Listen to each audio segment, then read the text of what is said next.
ಮಾಜಿ ಪ್ರಧಾನಿ ಎಚ್.ಡಿ. ದೇವೇಗೌಡರ ಮೊಮ್ಮಗ ಮಾಜಿ ಸಂಸದ ಪ್ರಜ್ವಲ್ ರೇವಣ್ಣನಿಗೆ ಸಂಬಂಧಪಟ್ಟ ಬಿಗ್ ಬ್ರೇಕಿಂಗ್ ಸುದ್ದಿ ಇದು. ಇಳಿ ವಯಸ್ಸಿನಲ್ಲೂ ದೇವೇಗೌಡರಿಗೆ ಮೊಮ್ಮಕ್ಕಳಿಂದ ಸಂಕಷ್ಟ. ಸೂರಜ್ಜು ರೇವಣ್ಣ ಇತ್ತೀಚೆಗೆ ಅಷ್ಟೇ ಸಲಿಂಗಕಾಮ ಪ್ರಕರಣಕ್ಕೆ ಸಂಬಂಧಪಟ್ಟ ಹಾಗೆ ಪೊಲೀಸ್ ಕಸ್ಟಡಿಯಲ್ಲಿದ್ದರು. ಜೊತೆಗೆ ಪರಪ್ಪನ ಅಗ್ರಹಾರಕ್ಕೂ ಕೂಡ ಒಂದೆರಡು ದಿನ ಹೋಗಬಂದು.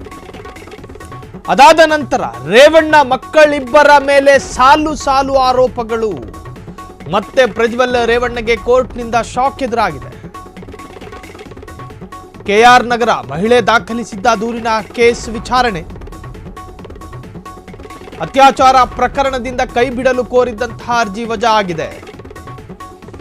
ಆರೋಪಗಳು ಏನಿದೆ ಎಂದು ಪ್ರಜ್ವಲ್ಗೆ ತಿಳಿಸಿದಂತಹ ನ್ಯಾಯಾಧೀಶರು ಆರೋಪ ಪಟ್ಟಿಯನ್ನ ಜಡ್ಜ್ ಓದಬೇಕಾದ್ರೆ ಕಣ್ಣೀರಿಟ್ಟಿದ್ದಾನಂತೆ ಈ ಪ್ರಜ್ವಲ. ಕಾಮುಕ ಅರ್ಜಿಯನ್ನ ವಿಚಾರಣೆ ಮಾಡಿದ ಕೋರ್ಟ್ ಪ್ರಜ್ವಲ್ಗೆ ಛೀಮಾರಿ ಹಾಕಿದೆ.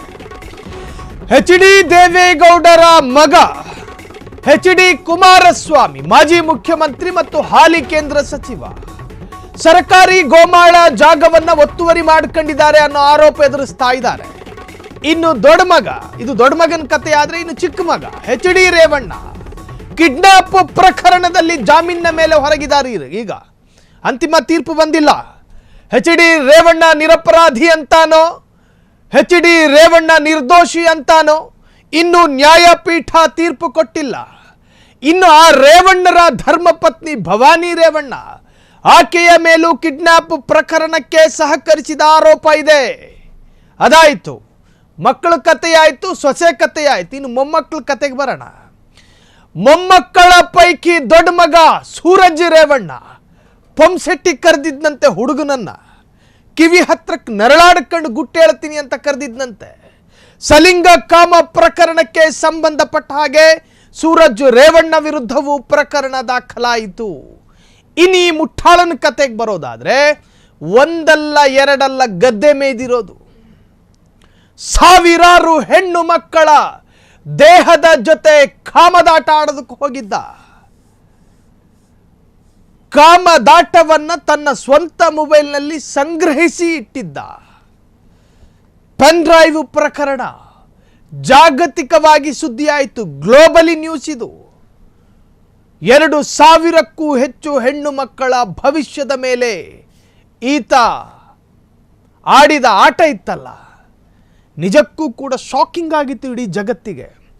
ಆ ಪ್ರಕರಣದಲ್ಲಿ ನಿನ್ನೆಯಷ್ಟೇ ನ್ಯಾಯಪೀಠದಲ್ಲಿ ಕೆಆರ್ ನಗರದಲ್ಲಿ ದಾಖಲಾಗಿದ್ದ ಸಂತ್ರಸ್ತ ಮಹಿಳೆಯ ಹೇಳಿಕೆ ಆಧಾರದಲ್ಲಿ ಈತನ ವಿರುದ್ಧ ಸಲ್ಲಿಸಲಾಗಿದ್ದ ಚಾರ್ಜ್ ಶೀಟ್ ಅಥವಾ ಆರೋಪ ಪಟ್ಟಿ ಅದನ್ನು ಓದಲಾಯಿತಲ್ಲಿ ಈತನ ಕಣ್ಣಲ್ಲಿ ನೀರು ಬಂತಂತೆ. ಕೇಳಿಸ್ಕೊಂಡು ತಲೆ ಅಲ್ಲಾಡಿಸ್ತಿದ್ನಂತೆ, ನಾನಲ್ಲ ಅಂತ.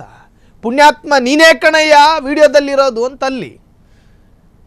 ಚಾರ್ಜ್ ಶೀಟ್ನ ಪ್ರತಿಯೊಂದು ಅಕ್ಷರಗಳು ಆತನ ಮನಸ್ಸಿಗೆ ನಾಟಿದೆಯೋ ಗೊತ್ತಿಲ್ಲ, ಕಣ್ಣಿಗಂತೂ ಚೆನ್ನಾಗಿ ನಾಟಿದೆ. ಕಣ್ಣಲ್ಲಿ ನೀರಿಟ್ಕೊಂಡವನಂತೆ, ಕಣ್ಣಲ್ಲಿ ನೀರಿಟ್ಟು ಗೋಗರದ್ನಂತೆ. ಅದೇನೇ ಇರಲಿ, ಈ ಪ್ರಕರಣಕ್ಕೆ ಸಂಬಂಧಪಟ್ಟ ಹಾಗೆ ಇಳಿ ವಯಸ್ಸಿನಲ್ಲೂ ದೇವೇಗೌಡರಿಗೆ ಮೊಮ್ಮಕ್ಕಳಿಂದ ಸಂಕಷ್ಟ. ಒಬ್ಬ ಮೊಮ್ಮಗ ಚುನಾವಣೆಯಲ್ಲಿ ಸರಣಿ ಸೋಲು, ರೇವಣ್ಣ ಮಕ್ಕಳಿಬ್ಬರ ಮೇಲೆ ಸಾಲು ಆರೋಪಗಳು. ಮತ್ತೆ ಪ್ರಜ್ವಲ್ ರೇವಣ್ಣಗೆ ಕೋರ್ಟ್ನಿಂದ ಶಾಕ್ ಎದುರಾಗಿದೆ. ಕೆಆರ್ ನಗರ ಮಹಿಳೆ ದಾಖಲಿಸಿದ್ದ ದೂರಿನ ಪ್ರಕರಣ ವಿಚಾರಣೆಯಾಗಿದ್ದು, ಅತ್ಯಾಚಾರ ಪ್ರಕರಣದಿಂದ ಕೈ ಬಿಡಲು ಕೋರಿದಂತಹ ಅರ್ಜಿ ವಜಾಗೊಂಡಿದೆ. ಆರೋಪಗಳು ಏನಿದೆ ಎಂದು ಪ್ರಜ್ವಲ್ಗೆ ತಿಳಿಸಿದಂತಹ ನ್ಯಾಯಾಧೀಶರು ಆರೋಪ ಪಟ್ಟಿಯನ್ನು ಜಡ್ಜ್ ಓದಬೇಕಾದ್ರೆ ಕಣ್ಣಲ್ಲಿ ನೀರಿಟ್ಟಂತಹ ಪ್ರಜ್ವಲ್ ರೇವಣ್ಣ. ಇದು ಪ್ರಜ್ವಲ್ ಪ್ರಕರಣಕ್ಕೆ ಸಂಬಂಧಪಟ್ಟ ಹಾಗೆ ಒಂದಷ್ಟು ಲೇಟೆಸ್ಟ್ ಅಪ್ಡೇಟ್ಗಳು.